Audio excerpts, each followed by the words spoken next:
نفاق اور ریاکاری سے چھٹکارا کیسے پائیں؟ کیا عورت کے لیے عورت کے سامنے بھی پردہ کرنا ضروری ہے اور صلوات بھیجنے کا ثواب کیا ہے؟ آئیے جانتے ہیں ان سوالوں کے جوابات کے بارے میں ہمارے آج کے اس ایپیسوڈ میں۔ بسم اللہ الرحمن الرحیم۔ محترم ناظرین، سلام علیکم۔ سبیل قرآن کے اس تفسیری پروگرام میں ایک بار پھر آپ کو خوش آمدید کہتے ہیں۔ آج آپ کے سامنے سورہ احزاب کی آیت نمبر 54 سے 57 تک کی تفسیر لے کر حاضر ہوئے ہیں۔ تو آئیے سب سے پہلے اس سورہ کی آیت نمبر 54 کی تلاوت کو اس کے ترجمے کے ساتھ سنتے ہیں۔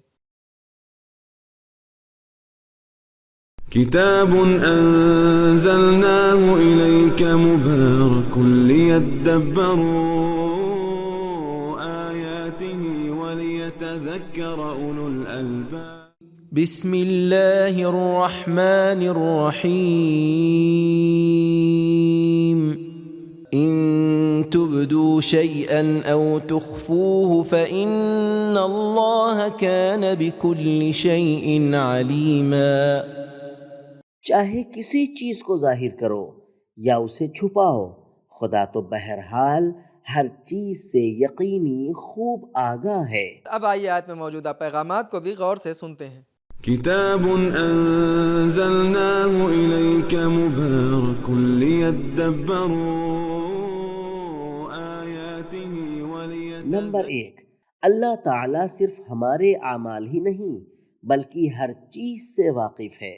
نمبر 2، پروردگار عالم کا علم ظاہری اور باطنی چیزوں کے بارے میں ایک جیسا ہے۔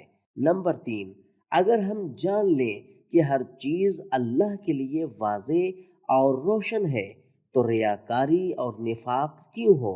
نمبر 4، ظاہری حجاب کی رعایت کرنا اور چھپ کر نامحرم سے رابطہ رکھنا اللہ کے علم پر ایمان نہ ہونے کی علامت ہے۔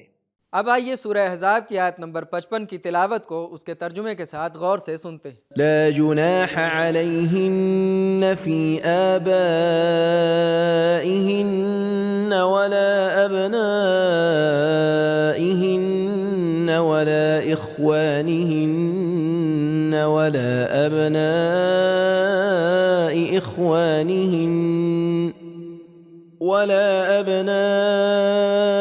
إخوانهن ولا أبناء أخواتهن ولا نسائهن ولا ما ملكت أيمانهن واتقين الله إن الله كان على كل شيء شهيدا۔ عورتوں پر نہ اپنے داداؤں کے سامنے ہونے میں کچھ گناہ ہے، اور نہ اپنے بیٹوں کے، اور نہ اپنے بھائیوں کے، اور نہ اپنے بھتیجوں کے، اور نہ اپنے بھانجوں کے، اور نہ اپنی قسم کی عورتوں کے، اور نہ اپنی کنیزوں کے سامنے ہونے میں کچھ گناہ ہے۔ اے پیغمبر کی بیویوں، تم لوگ خدا سے ڈرتی رہو، اس میں شک نہیں، اس میں شک ہی نہیں کہ خدا تمہارے اعمال میں ہر چیز سے واقف ہے۔ تلاوت اور ترجمے کو سن لینے کے بعد اب آئیے اس آیت کے نکات کو بھی غور سے سن لیتے ہیں۔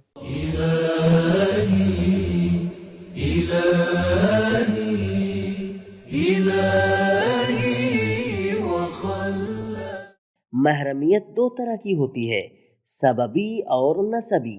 اس آیت میں ان دونوں کا نام لیا گیا ہے جو عورت کے نسبی محرم ہوتے ہیں، لیکن سببی محرم جیسے داماد، رضاعی بھائی اور وہ بچے جو بالغ نہیں ہوئے ہیں اور جنسی مسائل کو نہیں سمجھ پاتے، وہ بھی عورتوں کے لیے محرم ہیں۔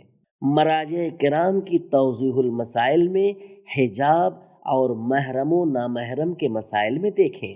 اگرچہ کچھ لوگوں کا ماننا ہے کہ یہ آیت رسول اللہ صلی اللہ علیہ وآلہ وسلم کی ازواج کے بارے میں ہے، لیکن ایسا لگتا ہے کہ یہ آیت تمام عورتوں کے بارے میں ہے۔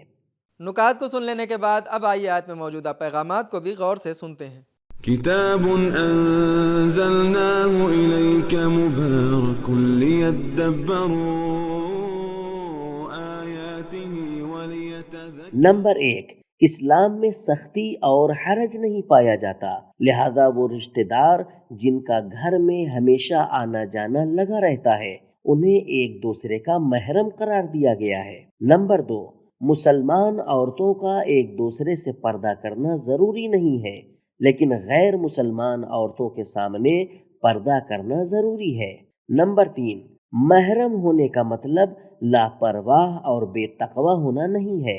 نمبر 4، انسانوں کے اعمال پر اللہ کا گواہ ہونا تقوی کی رعایت کرنے کا سب سے بہترین سبب ہے۔ اب آئیے اس سورہ کی آیت نمبر 56 کی تلاوت کو اس کے ترجمے کے ساتھ غور سے سنتے ہیں۔ ان اللہ وملائکتہ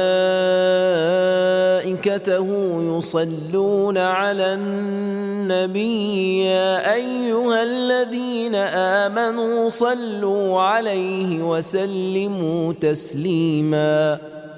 اس میں شک نہیں کہ خدا اور اس کے فرشتے پیغمبر اور ان کی آل پر درود بھیجتے ہیں، تو اے ایمانداروں تم بھی درود بھیجتے رہو اور برابر سلام کرتے رہو۔ تلاوت اور ترجمے کو سن لینے کے بعد اب آئیے اس آیت کے نکات کو بھی سن لیتے ہیں۔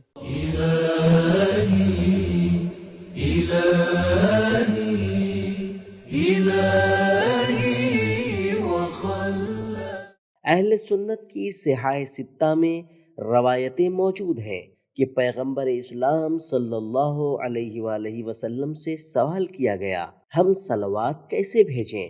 تو فرمایا کہو اللہم صلی علی محمد و آل محمد۔ صحیح بخاری حدیث نمبر 5880۔ پیغمبر پر صلوات کی کیفیت کا باب جب اس حدیث کو نقل کیا، اسی نقل حدیث میں آل محمد کو حذف کر دیا اور لکھا محمد صلی اللہ علیہ وآلہ وسلم سے پوچھا گیا ہم صلوات کیسے بھیجیں؟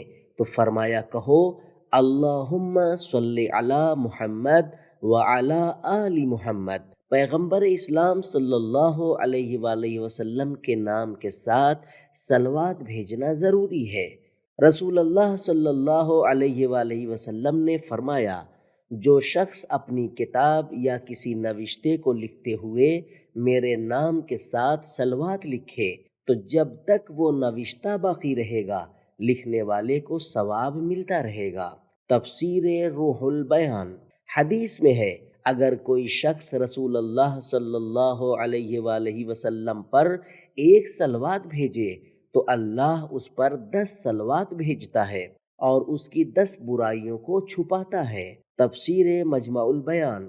صلوات دعا کی استجابت کی کنجی اور قیامت میں مومن کے میزان کے وزنی ہونے کا سبب ہے۔ اللہ نے قرآن مجید میں اپنے نبی سے فرمایا زکوٰۃ دینے والوں پر صلوات بھیجو۔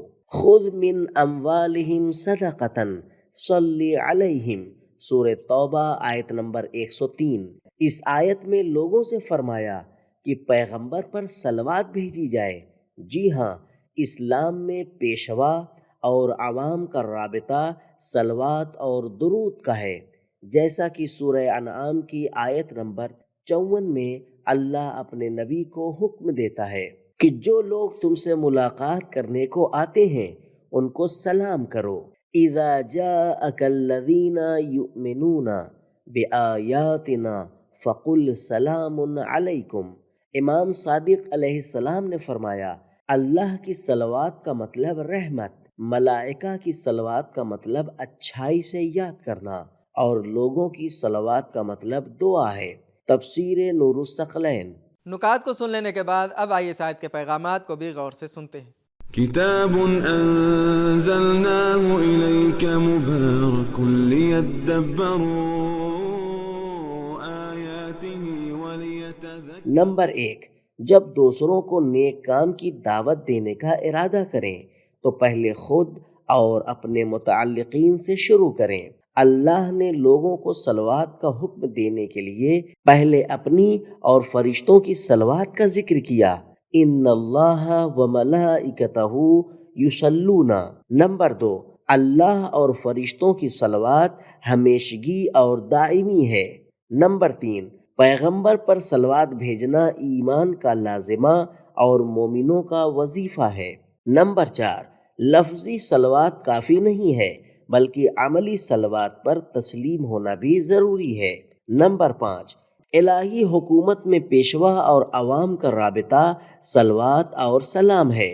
دلی محبت کافی نہیں ہے بلکہ محبت کا اظہار کرنا ضروری ہے۔ اب آئیے سورہ احزاب کی آیت نمبر 57 کی تلاوت کو اس کے ترجمے کے ساتھ سنتے ہیں۔ ان الذين يؤذون الله ورسوله لعنهم الله في الدنيا والآخرة وأعد لهم عذابا مهينا۔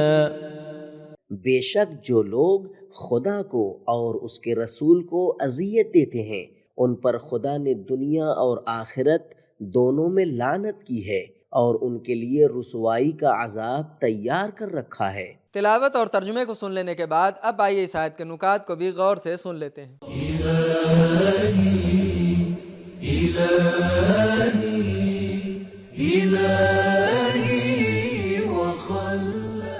اللہ کو اذیت دینے کا مطلب ایسا کام کرنا ہے جو اللہ کی مرضی کے خلاف ہو اور اللہ کی رحمت کو حاصل کرنے کے بجائے اس کے غیظ و غضب اور لعنت کا سبب بنے۔ ممکن ہے کہ اللہ کو اذیت کرنے سے مراد اللہ کے بندوں کو اذیت کرنا ہو، جس طرح بندے کو قرض دینا خدا کو قرض دینا ہوتا ہے۔ رسول اللہ صلی اللہ علیہ وآلہ وسلم کو اذیت کرنے کا مطلب انہیں جھٹلانا، تہمت لگانا، ان سے بے ادبی سے پیش آنا اور ان کے اہل بیت کو اذیت دینا ہے، جیسا کہ بعض روایتوں میں آیا ہے کہ پیغمبر اکرم صلی اللہ علیہ وآلہ وسلم نے فرمایا، فاطمہ میرا ٹکڑا ہے، جس نے اس کو غضبناک کیا اس نے مجھے غضبناک کیا۔ صحیح بخاری جلد نمبر 5 صفحہ نمبر 26، صحیح مسلم جلد نمبر 4 صفحہ نمبر 1903۔ نکات کو سن لینے کے بعد اب آئیے آیت میں موجودہ پیغامات کو بھی غور سے سنتے ہیں۔ كتاب أنزلناه إليك مبارك ليدبروا آياته وليتذكروا۔ نمبر 1، مخلص بندہ ایسے مقام پر پہنچ جاتا ہے کہ اس کو اذیت دینا اللہ کو اذیت دینے کے برابر ہوتا ہے۔ نمبر 2، اہل ایمان کو اذیت دینے اور ان کی توہین کرنے کی کچھ سزائیں اسی دنیا میں ظاہر ہوں گی۔ نمبر 3، اذیت دینے والے کا مقصد توہین کرنا ہوتا ہے، لہٰذا اس کی سزا بھی آخرت میں توہین ہوگی۔ تو ناظرین کرام، ہم نے یہ جانا کہ ریاکاری اور نفاق سے چھٹکارا پانے کا طریقہ یہ ہے کہ ہم اس بات پر یقین کر لیں کہ اللہ کے لیے ہر چیز واضح اور روشن ہے۔ مسلمان عورتوں کا ایک دوسرے کے سامنے پردہ کرنا ضروری نہیں ہے، لیکن غیر مسلمان عورتوں کے سامنے پردہ کرنا ضروری ہے۔ صلوات بھیجنے کے بہت سے ثواب ہیں۔ حدیث میں ہے کہ جو انسان پیغمبر اسلام صلی اللہ علیہ وآلہ وسلم پر ایک صلوات بھیجے، اللہ اس پر 10 صلوات بھیجتا ہے اور اس کی 10 برائیوں کو چھپا دیتا ہے۔ یہ تھے ہمارے سوالوں کے جوابات۔ ملتے ہیں اگلے ایپیسوڈ میں، تب تک کے لیے خدا حافظ۔ سبیل قرآن، قرآنی سماج کی پہچان۔